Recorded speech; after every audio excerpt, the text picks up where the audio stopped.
I think one of the biggest messages that comes from this film is just this aspect of like, yo, maybe you should not trust white women. You know what I'm saying? And I know I'll probably get a little flack for saying that or agreeing with that, but obviously the character Mary, right, who was Haley Steinfeld, she definitely was somebody that I didn't like. I did not like her character, and again, that doesn't take away from the movie. You're allowed to like not like characters in the movie and still like really love the movie. So I didn't like her character because this girl admitted that her granddad was half black, right? So that made her like 1/16 black. And I granted, yeah, back then one drop rule, right? But like, no, sis, like you do not get to be in our spaces the way that she was in their spaces. Like she made it seem like she was half black. You know what I'm saying? The way as heavy as she was talking and talking about some pass for white, she was white. It ain't no she could pass for white. She was absolutely white.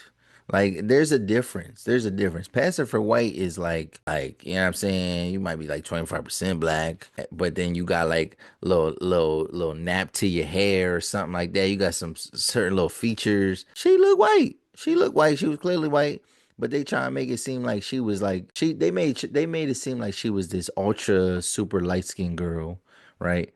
But like don't trust them, man. The boy Stack was already not on her type of time. He already told her like he cared about her, but he was already telling her like, yo, don't come, like, get away from me, whatever, get away. They let her in the party, and then she just felt like she had all this control and all this juice, and she was like, yo, no, I'm gonna talk to these crazy white people out here, and I'm gonna convince them, right? Even though everybody thought that these white people was a little bit crazy, she just thought she had way more wisdom, and she was talking crazy to people. I thought she was a little bit. One of my friends said this too. She was a little bit too modern for the movie, right? Like, yeah, just the language that she was talking, like just the way she was popping off. Even the girl Ann, the black woman Ann, she wasn't cussing as much, and that's what I'm saying. Like they made that girl Mary mad vulgar, like super vulgar, and act like she had some authority when she had the least. Like she had the least amount of power in that movie. You know what I'm saying? So like that, yeah. But yeah, don't trust white women.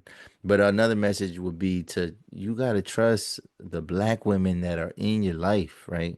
So if you got black women in your corner, I mean, a lot of times they talking that shit, man, and you gotta take heed, man. They got some advice for you. They got some gems for you. They got some ways for you to not steer the wrong path. And I feel like, yeah, if and even in the scene, like when Mary thought she was about to go out, if Anne was right there, she would have told her like, no, you ain't going nowhere. You know what I mean? And maybe she would listen to Anne. So I thought, so yeah, that's definitely something. I think there's definitely I like how they played on the elements of like music and being like, I think music is like a gate. They didn't make it just seem like music was like evil automatically, even though that was one of the messages. I think they showed that music can be a gateway for good and evil, right? Because obviously from the religious standpoint, and just back in that time, religious people thought that like the blues was like the devil's music, right? And like you think about all the vices and everything that comes from music and musicians, and we've seen several musicians, their life go down certain paths because of the excess that they live in, and maybe sometimes the debauchery and stuff like that. So yes, that can be possible, but music is also healing, and music is what connects us to our ancestors, and music is what connects past generations to future generations.